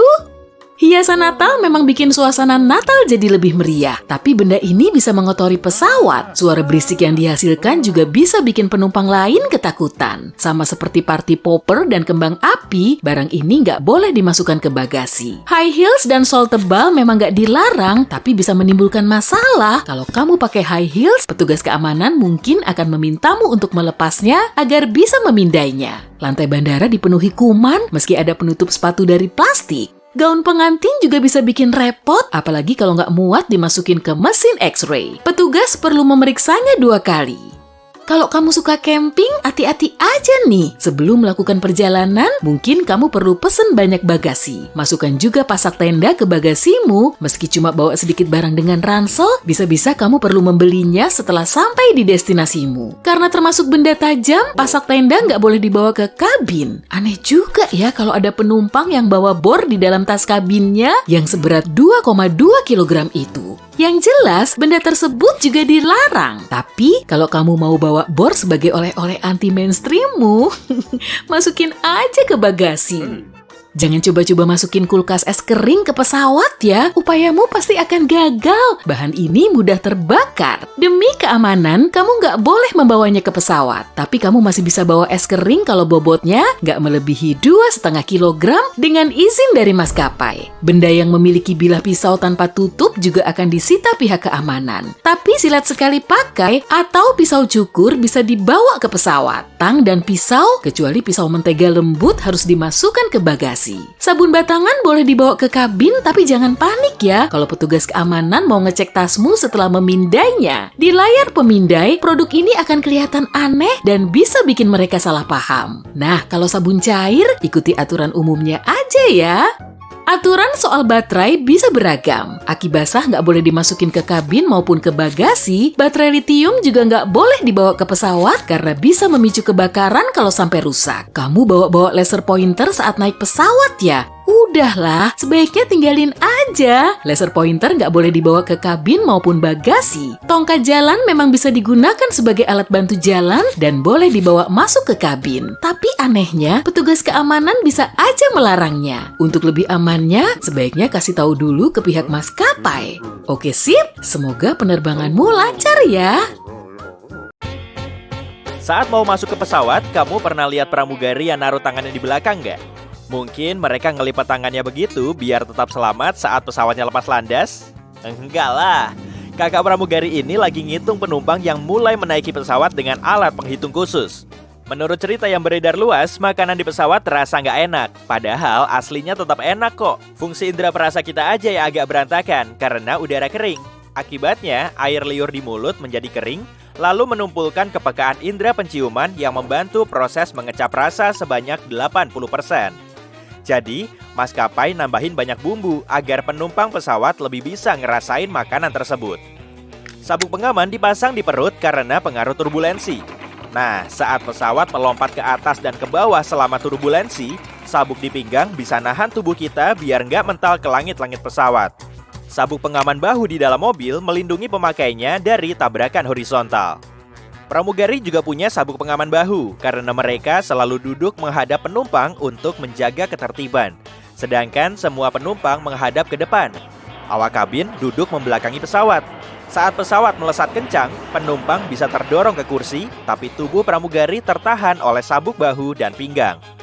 Kalaupun ada petir yang menyambar pesawat, penumpang nggak akan bisa ngerasain. Seluruh bodi pesawat tertutup oleh lapisan aluminium yang menghantarkan listrik tanpa melalui bagian dalam pesawat. Sip, berarti aman tuh. Semua peralatan elektronik dan tangki bahan bakar juga dilengkapi dengan perlindungan ekstra. Sebelum pesawat keluar dari pabrik, semua fitur perlindungannya diuji dengan simulasi petir. Banyak penumpang mengalami sakit kepala selama penerbangan, terutama sesaat setelah lepas landas, atau saat elevasinya melebihi tinggi Gunung Everest selama sekitar 10 menit. Udara di atas sana sangat tipis. Otak kita cuma akan mengasup sedikit oksigen. Ngunyah permen karet atau permen biasa bisa ngebantu kok. Kursi pesawat dibuat nggak nyaman demi alasan keuangan. Maskapai ingin meraup banyak cuan sehingga kursi penumpang di dalam pesawat dibuat sebanyak mungkin. Karena itulah, celah di antara kursi ini sangat sempit. 2 baris tambahan di kabin juga bisa ditempati 12 penumpang baru. Kursi pesawat dirancang lebih ringan untuk menghemat bahan bakar. Dan karena ukurannya lebih kecil, kursi ini kurang nyaman diduduki. Udara di dalam pesawat bisa aja terasa dingin, tapi setelah mencapai ketinggian, kondisinya mirip banget kayak di gurun Sahara. Kelembapannya sangat rendah. Selama penerbangan, tubuh kita akan kehilangan banyak cairan. Selalu terhidrasi ya, dan jangan lupa pilih air kemasan aja. Banyak maskapai nggak nyediain film di dalam pesawat karena penumpangnya bisa-bisa malah baper. Meskipun ceritanya nggak dramatis dan biasa-biasa aja, mereka tetap aja bisa mellow. Selama penerbangan, tubuh kita mengalami stres dan mulai memanfaatkan zat di sekitar jantung karena kandungan oksigen di pesawat lebih minim. Ditambah lagi dengan duduk di ketinggian dan jauh dari rumah. Otak kita tahu kalau kita nggak punya kendali atas situasi ini. Sensasi nggak berdaya seperti ini bisa ngerusak mood beberapa orang. Maka, kebanyakan pesawat cuma menampilkan film dan komedi positif. Sebagian penumpang mengaku kalau mereka nggak bisa berpikir jernih selama penerbangan. Tentu alasannya karena kurang oksigen. Jadi otak kita nggak benar-benar prima. Wah, sebaiknya jangan lakukan tugas berat atau bikin keputusan penting selama di pesawat ya. Kornea mata merupakan salah satu bagian tubuh yang nggak punya suplai darah. Organ ini mendapat oksigen langsung dari udara. Selama di pesawat, mata kita menjadi kering dan ketajamannya menurun. Untuk mengatasi masalah ini, sebaiknya bawa obat mata bersama dengan permen karet. Penglihatan yang kurang tajam menjadi alasan para kru meredupkan lampu kabin, lalu meminta kita untuk menaikkan penutup jendela selama lepas landas dan pendaratan malam hari. Mata kita perlu menyesuaikan diri dengan kondisi redup, kalau-kalau ada kondisi darurat. Selain itu, kru pesawat juga harus bisa melihat keluar jendela. Menurut salah satu teori, rambut kita tumbuh lebih cepat selama penerbangan. Sejumlah penumpang pria bahkan punya kumis dan jenggot tipis setelah penerbangan. Padahal mereka sudah bercukur beberapa jam sebelum naik pesawat. Meski begitu, teori ini nggak bisa dikonfirmasi kebenarannya. Ada yang bilang tekanan kabin, suhu rendah, atau tingginya tingkat stres bisa mempengaruhi pertumbuhan rambut. Kalau kamu mengalami stres dan gugup setelah naik pesawat, sebaiknya olahraga ringan aja. Pergi ke gym atau lakukan 1 set squat sebelum naik pesawat. Latihan yang baik juga bisa menggantikan waktu yang kamu habisin untuk duduk diam. Maskapai penerbangan salah kirim bagasi dan kehilangan jutaan tas setiap tahun. Hampir setengah dari bagasi yang hilang disebabkan oleh masalah transfer. Tapi kemungkinan mereka nggak mengirimkan bagasi itu ke pemiliknya karena nggak punya cukup waktu. Pesawat si pemilik bagasi bisa aja udah terbang jauh sebelum petugasnya menaikkan koper ke pesawat. Kalau hal ini terjadi, tas tersebut kemungkinan akan dibawa ke penerbangan lain. Begitu kopernya terbang ke tempat yang salah, penumpang lain bisa aja mengambilnya tanpa sengaja. Kalau kamu mengalami hal serupa, sebaiknya foto dulu kopermu agar petugas bandara lebih gampang nyariinnya. Atau pasang aja pelacak GPS khusus di kopermu. Alat ini bisa aktif selama 6 hari dan kamu bisa memakai ponsel untuk nyari barang bawaanmu dimanapun juga. Petugas bandara menyimpan barang bawaan yang nggak diambil pemiliknya di tempat khusus. Kalau mereka nggak lapor dalam waktu 3 bulan, semua barang di dalam tas akan dijual di toko-toko khusus. Di toko ini juga tersedia pakaian, perhiasan, dan perangkat elektronik dengan diskon besar-besaran. Bunyi gaduh yang terdengar dari atas kabin sebetulnya adalah bunyi bagasi yang dimuat ke pesawat. Kompartemennya berada di bawah kabin, jadi suaranya bisa kedengeran agak keras. Ban pesawat bisa menahan tekanan 4-5 kali lebih kuat dari tekanan pesawat selama pendaratan. Roda logam lebih rentan pecah daripada ban biasa. Makanan para pilot dan kopilotnya selalu berlainan untuk mengurangi risiko keracunan. Penerbangan masih bisa dilakukan kalau salah satu pilotnya sakit karena makan makanan basi. Tapi kalau keduanya makan makanan yang sama, bisa-bisa malah memicu masalah besar. Masker oksigen turun saat tekanan udaranya berubah. Pada ketinggian tertentu, kadar udara di kabin kemungkinan lebih sedikit. Agar tetap aman, penumpang perlu pakai masker oksigen. Setelah pilot menurunkan pesawatnya sampai kondisi aman, penumpang bisa melepas maskernya. Oh iya, satu lagi. Persediaan oksigen di dalam masker cuma bertahan selama 15 menit. Selama itu, pilot bisa menurunkan pesawatnya agar penumpang bisa bernafas. Sayap kebanyakan pesawat penumpang terletak di bawah bodinya. Desainnya dibuat begini karena mesin pesawat harus dipasang di bagian bawah agar lebih dekat dengan tanah dan lebih mudah diperbaiki. Selain itu, sayap perlu meredam sebagian besar hentakan selama pendaratan sulit. Kalau pesawat jatuh ke air, sayapnya juga bisa jadi bantalan yang mencegah korban jiwa. Tangki bahan bakar pada sayap akan kosong setelah pesawatnya mengudara. Mekanisme ini bisa bikin pesawatnya tetap mengapung di air. Sayap pesawat kargo terletak di bagian atas untuk memudahkan proses memuat kargo, karena lambungnya terletak sangat dekat dengan tanah. Dengan desain seperti ini, kotoran dan serpihan gak akan masuk ke dalam mesin kalau lapangan terbangnya kurang bersih. Resistansi aerodinamisnya juga bisa berkurang selama penerbangan.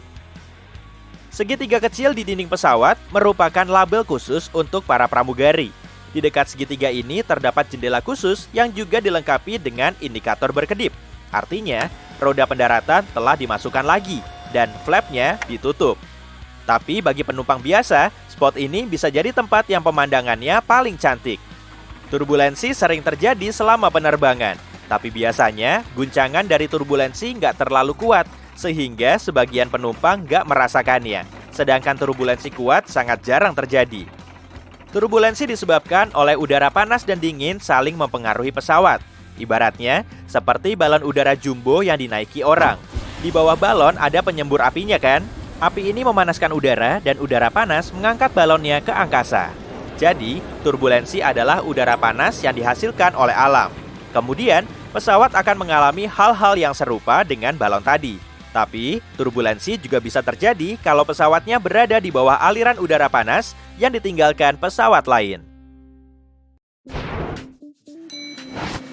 Kalau kamu duduk di kursi dekat sayap, kamu bisa melihat kait kuning kecil dari jendelanya. Fungsinya untuk membantu kamu waktu terjadi pendaratan darurat.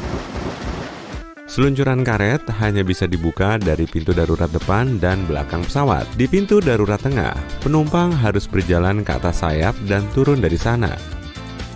Tapi lompat dari sayap pesawat kan nggak aman, soalnya tinggi banget. Inilah gunanya kait kuning itu. Awak kabin akan mengikat tali dari pintu ke lubang pengait biar bisa dipegang oleh penumpang. Kalau gini, semua orang bisa turun dengan aman tanpa terluka. Sebaiknya jangan pakai selimut dari pesawat. Selimut dari pesawat dicuci cuma sebulan sekali. Mending pakai selimut travel sendiri, shawl atau jaket aja. Ingat ya, selalu pakai alas kaki waktu jalan-jalan di pesawat. Karpet di lantainya nggak bisa dan nggak akan dibersihkan mendetail di sela jadwal penerbangan. Itu terlalu memakan waktu dan tenaga awak kabin. Tempat paling kotor di pesawat ternyata bukan toilet loh, tapi meja lipat. Ada 8 kali lebih banyak bakteri di sana daripada di tombol flush klosetnya. Dalam keadaan darurat, aliran udara di masker oksigen cuma cukup buat bertahan sekitar 15 menit. Untungnya, pesawat cuma butuh 15 menit buat nyari tempat mendarat yang layak atau turun ke ketinggian yang nggak butuh masker oksigen lagi.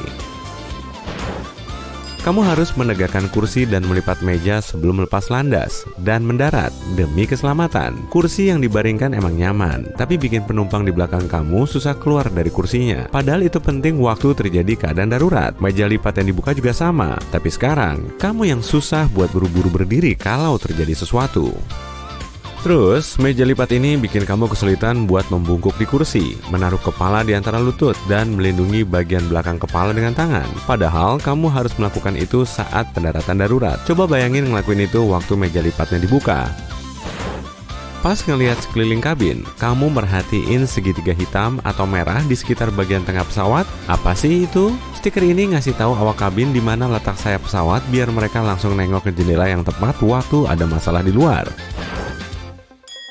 Jangan menutup tirai jendela waktu pesawat lagi lepas landas, bergerak di darat, atau mendarat. Ada 2 alasannya.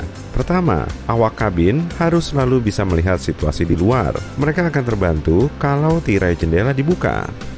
Kedua, kalau ada masalah di dalam pesawat waktu pesawat masih di darat, misalnya aja kebakaran, kru darat nggak bisa ngelihat itu dan menilai situasinya dari luar jika tirai jendela ditutup. Tenang aja, kamu aman kok meskipun ada lubang di jendela pesawat. Itu berfungsi untuk menjaga keseimbangan tekanan dari dalam dan luar jendela. Lubang itu sendiri cuma ada di lapisan kaca kedua, dan total kaca jendela pesawat ada 3. Nah, itu juga demi keamanan. Jadi, meskipun kaca luarnya pecah, masih ada 2 lapisan kaca lagi yang bisa bikin kamu aman. Kamu pasti pernah melihat awak kabin menyentuh kompartemen atas waktu lagi jalan di lorong. Sebenarnya nggak kayak gitu kok. Tepat di bawah kompartemen itu, biasanya ada susuran yang memanjang di seluruh kabin. Jadi, kamu juga bisa pakai trik ini biar nggak terhuyung waktu jalan di lorong pesawat. Pilot meredupkan lampu kabin waktu malam hari bukan biar kamu ngantuk. Kita kesulitan menyesuaikan mata kita dengan kondisi gelap pada beberapa menit pertama lampu padam. Nah, kalau ada keadaan darurat, waktu itu berharga banget. Jadi, lampunya diredupkan biar kamu terbiasa sama keadaan gelap kalau terjadi sesuatu dan kamu harus bertindak cepat. Perhatikan antel lorongnya juga deh. Kalau ada pendaratan darurat malam-malam, akan ada lampu yang menyala di sepanjang lorong buat menunjukkan jalan ke pintu keluar. Ikutin lampu itu biar kamu selamat keluar dari pesawat. Awak kabin juga menyarankan para penumpang untuk menghitung ada berapa kursi antara kamu dan pintu darurat. Ini akan membantu kamu kalau nggak ada panduan lain. Kalau pesawat tersambar petir, para penumpang nggak akan merasakan itu. Seluruh pesawat dilapisi aluminium yang menghantarkan arus listrik dan mencegahnya masuk ke dalam pesawat. Perlindungan ini sudah diuji menggunakan simulator petir. Jendela pesawat berbentuk bundar karena tekanan udara bisa tersebar merata pada bidang bundar. Kalau jendelanya persegi, arus udara yang kuat akan terkumpul di sudut-sudut jendela dan menurunkan tekanan kabin, dan itu berbahaya. Kamu pikir kamu nggak bakal diganggu kalau pergi ke toilet pesawat? Salah, pintu toilet ternyata bisa dibuka dari luar. Ada slot kecil di atas pintu yang memungkinkan awak kabin buat mengeluarkan kamu dari toilet. Ini biasanya dipakai kalau ada orang mencurigakan di toilet dan buat membantu orang yang sakit dan misalnya pingsan di toilet. Iya, jangan sampai mereka harus melakukan itu ya. Ada lampu merah dan hijau yang berkedip di sayap pesawat pada malam hari. Fungsinya buat menunjukkan arah pesawat. Lampu hijau selalu ada di kanan sayap dan lampu merah ada di kiri. Ban pesawat dirancang untuk menahan tekanan 4-5 kali lebih besar dari tekanan saat mendarat. Rodanya lebih mudah rusak daripada bannya. Pilot selalu menyantap makanan berbeda. Ini buat menghindari risiko keracunan makanan. Penerbangan masih bisa dilakukan jika salah satu pilot keracunan makanan basi. Tapi kalau dua-duanya bisa gawat tuh. Pilot nggak boleh makan sembarangan. Beberapa maskapai nggak mengizinkan pilot berjanggut. Soalnya ini bisa bikin masker oksigen nggak ngepas di wajah. Sementara pilot harus tetap sadar. Kursi di sebagian besar pesawat berwarna biru karena warna ini bisa menenangkan orang. Ini juga lebih mudah dibersihkan. Suara gemuruh yang kamu dengar setelah naik pesawat adalah suara koper yang sedang dimasukkan ke pesawat. Kompartemennya ada di bawah kabin, jadi kadang memang berisik. Kalau penerbangannya lebih dari 7 atau 8 jam, pilot punya akses ke kursi istirahat yang dirancang khusus di kokpit atau di dekat kokpit. Nah, kalau awak kabin, biasanya ada bagian kabin yang khusus buat mereka. Kadang itu terpisah dari area penumpang. Beberapa pesawat besar bahkan punya ruang pribadi untuk awak kabin yang letaknya di atas atau bawah kabin utama. Sayap sebagian besar pesawat penumpang berada di bawah pesawat. Namanya disebut sayap bawah. Pertama, kalau mesin dipasang di bawah sayap ini, letaknya akan lebih dekat ke darat sehingga lebih mudah diperbaiki. Kedua, sayap akan menyerap guncangan kalau terjadi pendaratan tidak mulus. Dan kalau pesawat jatuh ke air, sayap akan menjadi bantal penyelamat. Ngomong-ngomong, pesawat bisa mengapung dari 10 menit sampai 60 jam di atas air, tergantung model pesawat, kondisi cuaca, dan keahlian pilot.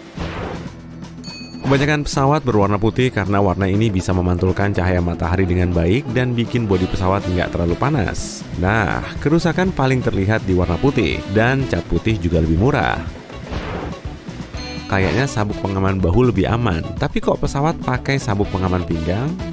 Waktu mengalami turbulensi, pesawat sedikit terlempar di udara. Sabuk pengaman pinggang akan menahan kamu di kursi kalau guncangannya lebih parah. Sabuk pengaman bahu makan lebih banyak tempat di kursi, dan ini nggak memungkinkan di pesawat. Kalau di mobil, benturannya biasanya lebih kuat. Jadi sabuk pengaman bahu bisa mencegah kamu terlempar ke kaca depan.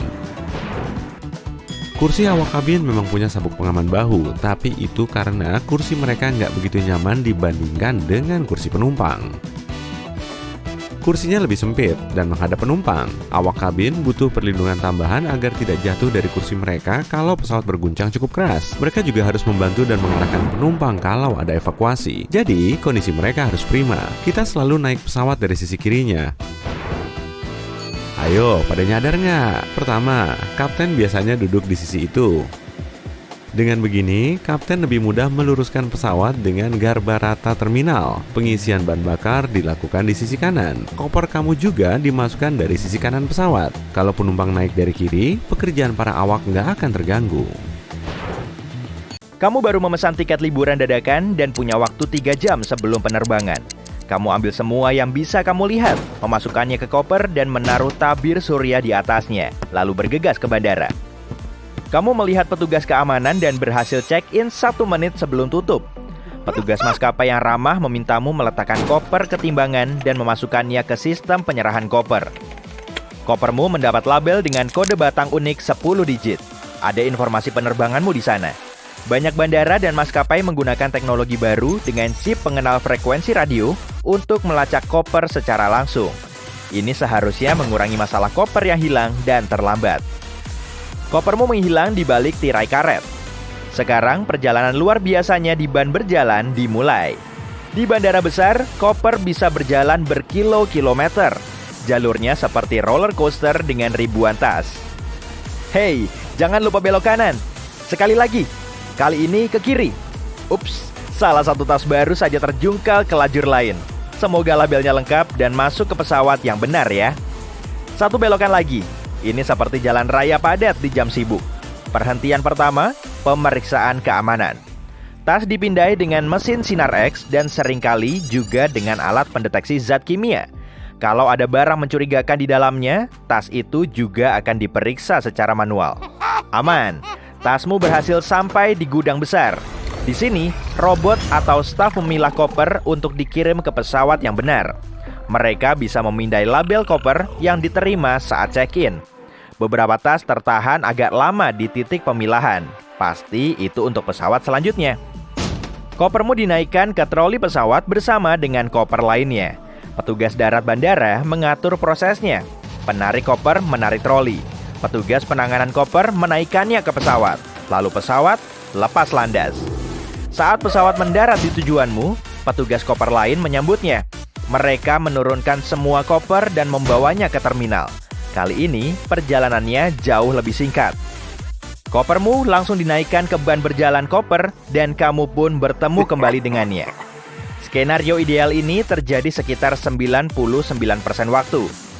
Saat kamu harus transit, kopermu akan dipindahkan dari pesawat ke pesawat bersamamu. Kalau kamu ketinggalan pesawat transit karena kesalahanmu, kopermu akan dinaikkan ke pesawat itu tanpa dirimu dan menunggumu di tujuan. Kalau kamu harus menunggu kurang dari 60 menit, atau petugas check-in salah memberi label, atau jika labelnya terlepas, kopermu bisa hilang. Saat pesawat mengetahuinya, mereka akan mengirimkannya ke tempat tujuanmu dengan pesawat berikutnya. Jika mereka tak bisa menemukan dan mengembalikannya ke pemiliknya, atau kamu tidak mengambilnya dalam 90 hari, isi kopermu bisa disumbangkan. Mereka juga menjualnya sebagai barang bekas. Barang paling unik dikirim ke museum khusus. Artefak Mesir kuno, batu zamrud utuh besar, biola tahun 1770-an, sistem panduan angkatan laut, dan replika zirah buatan abad ke-19. Hanyalah beberapa contoh barang yang tidak bisa diambil itu. Petugas keamanan perjalanan juga menyita ratusan ribu barang tiap tahun. Beberapa di antaranya dibuang, yang lainnya disumbangkan ke organisasi nirlaba atau sekolah. Dan benda seperti semprotan perlindungan diri digunakan untuk latihan. Untuk meningkatkan kesempatanmu bertemu kembali dengan kopermu, lakukan check-in seawal mungkin. Dengan begini, maskapai akan punya cukup waktu untuk membawa kopermu ke pesawat yang benar. Periksa kembali apakah petugas sudah mencetak kode 3 huruf bandara tujuanmu di label kopermu. Sebelum menyerahkan koper, tandai bagian dalam dan luar kopermu. Jangan tulis alamat rumah di label luar. Pencuri bisa menggunakan informasi itu untuk membobol rumahmu saat kamu liburan. Kamu bisa meninggalkan alamat kantor atau menuliskan nomor ponsel atau surelmu. Rekatkan kartu dengan nama dan alamatmu di bagian dalam koper. Jika label luar terlepas, petugas maskapai penerbangan akan bisa mengidentifikasi tasmu dengan label di dalam. Lepas label lama dari penerbangan sebelumnya. Staf bandara harus mengurus ribuan tas setiap hari dan hanya punya sedikit waktu untuk tasmu. Mereka bisa membuat kesalahan jika melihat lebih dari satu label. Pastikan semua resleting saku dan kompartemen di tas tertutup rapat. Jangan biarkan resleting terbuka atau mengikatkan barang seperti sepatu di gagangnya. Jangan sampai tali ranselmu menjuntai kemana-mana. Jika barang-barang semacam itu tersangkut di ban berjalan, tasmu bisa rusak atau hilang. Buat daftar semua barang atau setidaknya yang paling mahal di ponselmu. Foto bagian luar dan isi dalam tasmu. Itu akan sangat berguna jika kamu harus mengajukan klaim untuk koper hilang atau memastikan barangnya hilang. Kamu juga bisa mencetak salinan foto itu dan meninggalkannya di bandara agar petugas lebih mudah menemukan kopermu. Jangan letakkan cairan di saku luar atau di atas barang. Saat petugas koper melempar tasmu ke troli, botol sampo atau lotion itu bisa pecah dan bocor. Bungkus botol cairanmu dengan lakban dan masukkan ke kantong plastik bersegel. Simpan tas itu di kompartemen utama. Letakkan barang paling berat di bagian bawah koper di dekat roda. Dengan begitu, koper tak akan terjungkal. Tutup dengan kencang agar lebih stabil. Tandai kopermu dengan pita terang, label atau stiker unik, lakban kuning, sarung warna terang, apapun. Intinya, buat kopermu mencolok. Dengan begini, tak akan ada yang tidak sengaja mengambilnya sebelum kamu di tempat pengambilan koper. Gunakan koper anti air. Jangan beli koper yang kelihatan mahal. Itu bisa mengundang pencuri. Jika barang bawaanmu banyak, beli timbangan koper dan gunakan sebelum kamu pergi ke bandara. Jangan terlalu mendekati batas berat. Timbangan koper bandara mungkin agak meleset, dan kamu harus membayar berat tambahan. Rencanakan pakaianmu sebelum berkemas dan pakai baju paling berat selama perjalanan. Gulung baju agar tidak kusut dan untuk menghemat tempat. Taruh kaos kaki dan pakaian dalam di tas kain kecil. Kemas sepatumu dengan topi mandi agar kopermu tetap bersih. Masukkan souvenir atau pernak-pernik lain ke sepatu atau benda berongga lain. Masukkan lembaran pengering pakaian ke koper agar bajumu wangi. Jangan kemas makanan yang cepat basi. Kalau kopermu terlambat, makanan akan membuat semua barang di kopermu bau. Tambahkan gembok yang disetujui TSA. Petugas akan bisa membukanya dengan aman memakai kunci utama kalau kopermu dipilih acak untuk pemindaian tambahan. Kalau kamu menguncinya dengan gembok yang tidak kompatibel, mereka harus membobol paksa kopermu. Kopermu tak akan memiliki gembok lagi nantinya. Pilih gembok kombinasi alih-alih gembok kunci. Kunci gembok kecil bisa mudah hilang selama perjalanan, dan kamu harus merusak gembok itu di tempat tujuan. Gembok 3 digit lebih umum, tapi kamu bisa menemukan model 4 digit untuk keamanan tambahan. Pilih gembok logam berwarna terang untuk membuat kopermu aman dan lebih mudah dikenali. Kalau kamu tidak mau membeli gembok, gunakan pengikat kabel. Jika kopermu punya resleting dengan tempat gembok, pasang pengikat kabel terbesar yang muat di lubangnya. Jika kopermu tak punya lubang untuk itu, pasang pengikat kabel melalui celah kecil di masing-masing resleting. Masukkan gunting, cutter, kikir kuku, atau alat lain untuk memotong pengikat kabel itu ke saku yang tidak dikunci di kopermu. Mendaftarlah untuk pelacakan koper. Beberapa maskapai menyediakannya lewat aplikasi ponsel. Bagasi kabin akan dipindai saat check-in, saat dimuat ke pesawat, saat transit, dan sewaktu tiba di tempat tujuan. Kamu juga bisa membeli pelacak GPS atau koper yang dilengkapi pelacak GPS. Jangan letakkan kamera, laptop, ponsel, tablet, dan bahkan perangkat keras portable ke dalam bagasi kabin. Jika kamu harus memasukkannya, pastikan perangkatmu dalam keadaan benar-benar mati, tidak akan menyala tiba-tiba, dan dikemas dengan baik. Tas makeup, perhiasan, obat-obatan, terutama obat resep, juga tidak boleh dimasukkan ke bagasi kabin. Kalau kamu harus membawa baterai litium, masukkan ke tas yang akan kamu bawa ke kabin dalam kemasan pabrikannya atau tutup dengan perekat. Baterai litium dengan elektroda terekspos bisa bersentuhan dengan benda logam dan terbakar. Jika ini terjadi di dalam ruang kargo, tidak akan ada yang bisa menghentikannya. Periksa apakah asuransimu menutup beberapa kerugianmu jika ada masalah. Jika kamu membawa baju mahal atau mungkin kopermu mahal, beli asuransi nilai tambahan dari maskapai. Kalau tidak, kompensasi atas kopermu yang hilang atau rusak tak akan banyak.